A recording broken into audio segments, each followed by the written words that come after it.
Welcome back to Breakthrough, a Dale Carnegie podcast. My name is Faith Wright, and I am your host for today. We have an awesome guest, Huie, who I have been in touch with, I guess, over the past 8 or so months now through recent connections. And it's been really fun to see all the adventures that she's going on. She is an educator, entrepreneur, venture coach, strategic consultant, and she is the director for the entrepreneurship clinic at NC State. So she is with students, helping them make their dreams into reality in entrepreneurship. So we're excited to have her on the Breakthrough podcast today. Haley, welcome to the podcast. Yeah, thanks so much for having me. I'm excited to get to chat this morning. And yeah, Faith, I think you covered it. We've known each other for maybe right around a year now, and I've so enjoyed hearing more about the work that you're doing, and I'm excited to plug in today. Awesome. We're going to get into education space, the excellence of showing up and what that can do for the startup of you. So Haley, how did you get your start? Let's go back to the beginning and go to Haley in college. Tell us about that. I think if we were to hop in our time machine and go back and find Haley in college, I would I don't know, balancing a ton of books and drinking way too much coffee, and really working, nearly a full-time job at the student newspaper on campus at NC State. Because way back when, I saw my career and trajectory in journalism, and I knew that I loved it. I was freelancing. I was an editor at the newspaper. I was writing content, and that was really exciting work. But I think also I came to college with the mindset that I had to go into what it was that I was studying. I had to have this insight at 18 years old that was, going to make all the decisions, and it was going to be a very linear path. That turned out to not be true at all. And really, it was also just, college is a wonderful environment to cultivate all these different interests, learn more about how the world works and make exciting connections. You're just such a sponge. And, I had a wonderful experience at NC State. That's where I pursued my undergrad. And, I think it did give me an excellent jumping off point to go out and explore journalism. I was a professional journalist after school. And I guess during school as I was freelancing, and, just really quickly also gave myself permission to go explore, go on some adventures, go explore the world. I changed careers. I moved to California. I landed in the Bay Area for close to a decade. It really is about looking at the signs around you, understanding where certain industries are headed, thinking more about what sparks joy for you personally. What are you really great at? What do you want to learn? And I think I just kind of gave myself to, pursue a real life MBA. I wanted to go work in corporate America. So I spent some years growing up through the ranks there. I hopped around, met so many really interesting people. I was also doing some consulting. And I think being embedded in startup land and also having the experience of growing up through the ranks, at that point I was traveling a lot through the Western United States, California, Oregon, out to Hawaii frequently for really long stints of time. It kind of represented this time that I could double down. We didn't have kids yet, and I could learn more about what I really enjoyed doing and how I could return real value. And so those were just such formative years for me. But yeah, looking back at Haley in college, she probably wouldn't have guessed many of the things that I went out and did, and everything. You don't have to have a perfect 10-year plan. You should have some idea of where you're headed and what you enjoy, but also be really flexible in that, because you might have a really great right turn that pops up that you want to pursue, and knowing that makes sense for you. Giving yourself permission to explore. That was so good. Having those years to where you just said, hey, I don't have to go down this linear path. I think I know where I'm going, but I'm just going to explore what else is out there, and giving yourself permission to travel and have all these experiences that maybe if you were so siloed in a specific direction and didn't give yourself the freedom to explore, then you wouldn't have experienced. What was your favorite thing about traveling around the Western coast? I think it's like when you move somewhere new or you start a new job or whatever the major life transition is, just everything is so new. I remember being so struck when I landed in San Francisco, and I moved during the summertime. And I was walking around in a fleece jacket in June, so the weather was different. I was struck like there's not enough precipitation and there's all this lovely vegetation. How do they do this? So it was literally just living in a place that was so interesting. What are the unique foods? The cultures that are represented in such a densely populated urban environment. I just loved it. I made friends from all different backgrounds.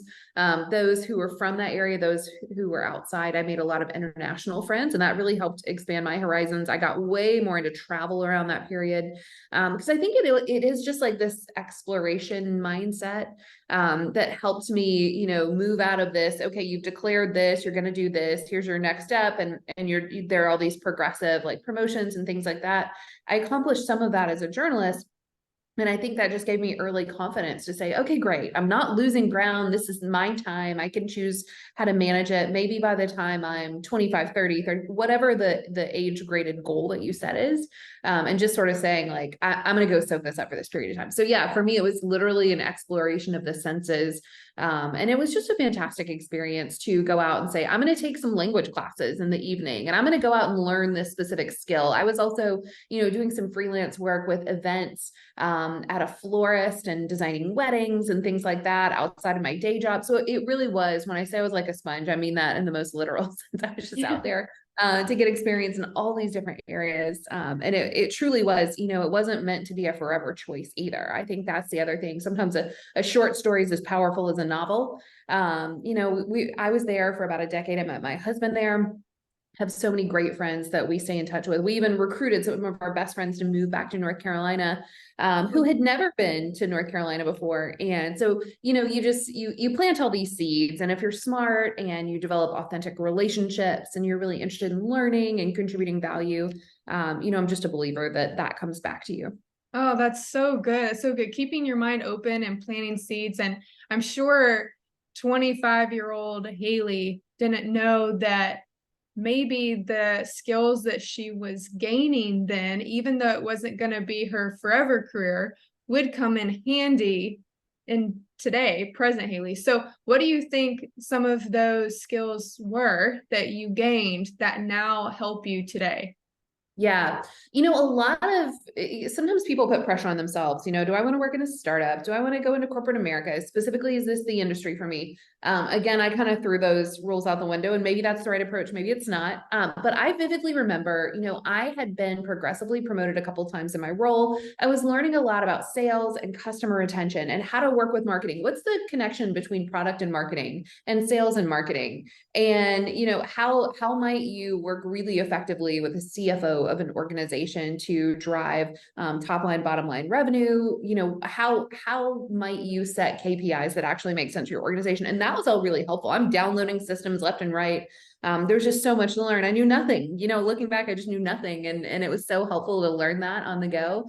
But what I was also doing in my spare time, being, squarely in the middle of San Francisco, was I had all these friends that were also starting companies, and, I was helping give them advice on setting up those systems within their own organizations, right? Because they were out building product and doing exciting things that I didn't know how to do. But I could help them make some of those formative decisions about building a team, about how to set up processes within their organization, how to more effectively measure their growth in a way that would speak to, a possible acquisition target, commercializing products and services. I even remember, so flashing back really quickly, sitting in my friend's living room, and they were working on this VR concept that was meant to help you overcome fear. Maybe that's fear of spiders, maybe that's a fear of flights, whatever that is. But it was really, just the earliest stage of this like therapeutic device to help you navigate human psychology so that you could live any life you wanted. You needn't be tethered by being afraid of walking outside into a big open space, or you needn't be afraid to hop on a plane to go see loved ones or experience travel. And so that was fascinating for me, just to kind of learn about customer discovery from both perspectives. What were the questions they were asking me? What insights was I able to provide? How would that roll up into something that impacted how they would design a product? And it was great just to see both worlds, like the smallest nucleus of a really exciting Y Combinator backed startup versus the really large corporate structure that spans, multiple states and has it all, just kind of sitting in the middle of that and saying, okay, I like these elements of these different pieces. Here's where I think I can contribute. That was great. And again, had I not put myself in that place or literally moved there or made friends in the way that I did, I think I just wouldn't have gained that same insight. And maybe I would have been really, really happy in journalism forever. That's totally possible. But I can say I'm also happy on the flip side, having experienced those different things. Well, you seem very happy in where you're at and the work that you do, and that's contagious. Whenever someone loves what they do, you can just sense it. You feel it like in their attitude and their passion and their words, and it really is so vibrant in you. What is your favorite part about being in the role of director of entrepreneurship clinic at NC State? Yeah. Okay. I could probably name 100 different things. I genuinely love working with students. I love NC State. I love our alumni and our community. There's so many talented founders and leaders here. I genuinely believe that it's, the triangle is where it's happening. And I think other major markets are reading those signs as well. I'd go back, when I lived in California, in especially the large corporate environment I was working in, I was managing extremely large teams, so you think about folks distributed all over, and there was very little actual doing. It was sort of like, let's cast this vision, let's get really clear on what that means, let's talk about where we need to be in 1 month, 3 months, 6 months, whatever that looked like. And I like the learning and development element of that, but I also felt pretty far removed. At that point, I was the person running a call or doing visits to help with a team's improving their outcomes, things like that. So it was kind of like a fixer or an internal consultant that could go out from a leadership lens and help improve operational efficiency, productivity, revenue, whatever that was. And I really had this moment where, and Faith, this is kind of what I was thinking about when we first talked about the concept of a breakthrough moment. There was truly a moment for me that I can remember where I was sitting down and chatting with a friend, and it was kind of the, like, what makes you happy? And I had a moment where I said, I love everything I've learned, but I love helping people build things. That's what I love most of all. I have most enjoyed being able to work with these smaller companies, kicking around ideas, grabbing coffee with people, talking about what they're working on. I wonder if there's a place for me to go back and, almost intervene with like Haley in college, or think about that persona of these folks who are so bright, they're so talented. The world is their oyster. Like, how could I help them, even like kick the door off of that and understand all these different pathways that exist, and leverage some of the things that I know how to do to help them build exciting things. And sometimes that's a company, but sometimes that's building a career and making, positioning themselves for, a high growth potential in whatever it is that they want to do. And that to me was this like singular breakthrough moment where I said, okay, I had never considered a career in higher education before that. Literally was, the idea of being a faculty member was totally foreign to me. The idea of what it might look like hadn't been considered. So that was a moment where I said, okay, I'm gonna do some homework. And I'm a believer in Kismet.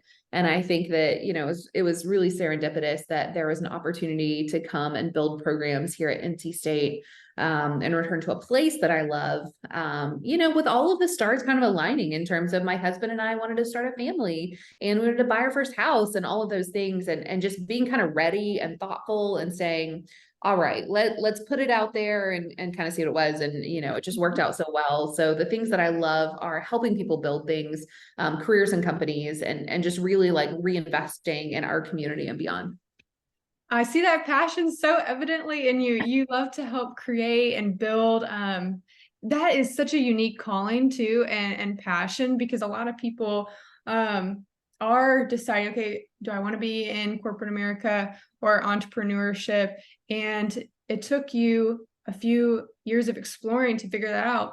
But you're here, you're making a difference in so many students' lives. And I have personal connections to a few students that have worked with you directly, and they just sing your praises of the impact that you've had in their life and in their entrepreneurship endeavors. And what would be let's go with this. What's one piece of advice that you would give to Gen Z in college right now? And then what's one piece of advice that you would give to educators or parents of Gen Z? Okay, gosh, those are great. And they're probably very different pieces of advice. I actually this is maybe not great advice, but I even teach it in my class. So there's literally a whole session of class that I call GFIO. And I think it is the singular most important lesson for you as an aspiring founder, creator, high growth executive, whatever it is. And that is really simply go figure it out. Truly, like there's no single book that you're going to read. There's no like, let me go ask this or that. You have access to Google. You're drawing on your own strengths and whatnot. But ultimately, when you're creating and often I found whether you work in this extremely hierarchical, clear-cut corporate structure or a startup where everything feels ambiguous all the time, there's no single path. There's no right or single wrong answer in a lot of cases. So I would really challenge Gen Z to just go figure it out, like through a combination of knowledge, mindset, skills, experience, expose yourself to all these different things. You're going to learn really quickly what works and what doesn't. Anyone can propose really incredible like breakthrough innovation or an idea or a, hey, what if we tried this, right? So many things that we love every day are iterations that improve upon something that existed before. I think imposter syndrome is real. So I would give them the advice that, it's not, look around you. It's not like everybody else has it figured out, regardless of their positioning, their title, their age, their income. If you can go figure it out and you believe in that and you double down and you operate with a curious mindset, like you can do anything. I say to my 3-year-old all the time, like if you can read books, you can learn anything. Yeah. And really that comes from that curious mindset of like, go figure it out, like run an experiment, go test it, go ask people, go do your research, like combine all those things so you can go figure it out. So I think the advice that I would give parents and educators on the flip side is like give them the freedom and support to be able to do those things. Challenge them to do it even, like I think it's hard as a parent, you want to spoon feed things as much as you can or like bubble wrap them in life so that everything is a soft landing. There's a lot of power in like failure, and not in a life-changing like this was a terrible mistake kind of way, but in like I learned something from a lesson when something didn't go according to plan. So I think there's a lot of power in that. I think, yeah, you should be on the sidelines offering great advice and connecting them with people that they know, because there are different levels of failure and different ways that it can impact you, but getting really comfortable with that, encouraging them to be curious, making them kind of intentionally uncomfortable in learning environments so that they can begin to trust themselves, that they can go figure it out. Because I promise you, like, no matter what career trajectory, major, minor, job scenario, there will be moments where you feel totally adrift. You don't know what you're doing. You don't know where to go find the right answer. So it really then becomes this intrinsic characteristic or desire to say, okay, you know what? I get it. Goal. Don't know how to get there yet, but I'm going to believe in myself to go figure it out. So I'm a believer, GFIO, parents and teachers embrace it. Gen Z, begin to practice it every single time you can. And that sounds so ridiculously simple. But if we all approached problems and opportunities in our life every day and like challenged ourselves to go figure it out, that's a much more empowering mindset than like sitting around and being like, this is hard. I'm not the one. I don't know how. So I'm a believer. I practice it in my own life too. Absolutely. That uncomfortableness builds the resilience that you need. Absolutely. Thing Yes. that goes like, there is no growth in comfort. Yeah. On that. And it's true. Whenever we allow ourselves to fail, and not like life altering ways, like you were saying, but have those bumps in the road where, okay, now we got to figure out and pivot what direction next. And it puts us in a state of reflection and going out and doing the research, practicing, being willing to fall, and it just being a part of the process in our mind. I love what you were saying also about being curious, having a curious mindset also stood out to me. Yeah. And Faith, I think you nailed it. Like underlying resilience, like all of these things build your resilience. Things, even when you get really comfortable, failure still stings. One of my favorite TED Talks is like what I learned from 100 days of rejection. But it's that getting comfortable with the uncomfortable. Not that it'll ever be a perfect scenario, but like if you become more resilient, then you're able to take something in hand and say, okay, got it. Let's pivot really quickly. Let's adjust how we're thinking about this, but the goal remains the same. And I think that I don't know, it's like unlocking the next level in the game of life. But Yes. those are the things that I also attribute to just highly impactful, successful, motivating, inspirational people that I know in my personal life. I would say that's a shared characteristic of every single one of them. Absolutely. Well, Haley, this has been so fun. Unlock the next level in your life. Let's like underline that, highlight that. Motivational poster, maybe. It's so good. Haley, if people want to connect with you, follow what you're doing, or ask any questions, where can they do that? Yeah, sure. Well, gosh, there are a million ways to get in touch with me. Of course, people are always welcome to email me, but I think connecting on LinkedIn is a really natural way to kind of start a conversation. If they would like to get to know each other in the real world or have questions or anything, they could send my way. So yeah, happy to connect and happy to contribute as always. But thanks to you, Faith, for providing the opportunity. I love talking about this stuff. We do it every single day. So thanks to you for organizing. Absolutely. We'll put her LinkedIn bio below so that you can connect with Haley if you choose. And it was just awesome getting to chat. Haley, thanks again for being our guest. And if you'd like to follow us on Instagram, you can do that at Greater East NC. And also don't forget to subscribe and like this episode and podcast so you are aware of when new episodes roll out every other week. All right. We will see you guys on the next episode. Bye. Thanks so much.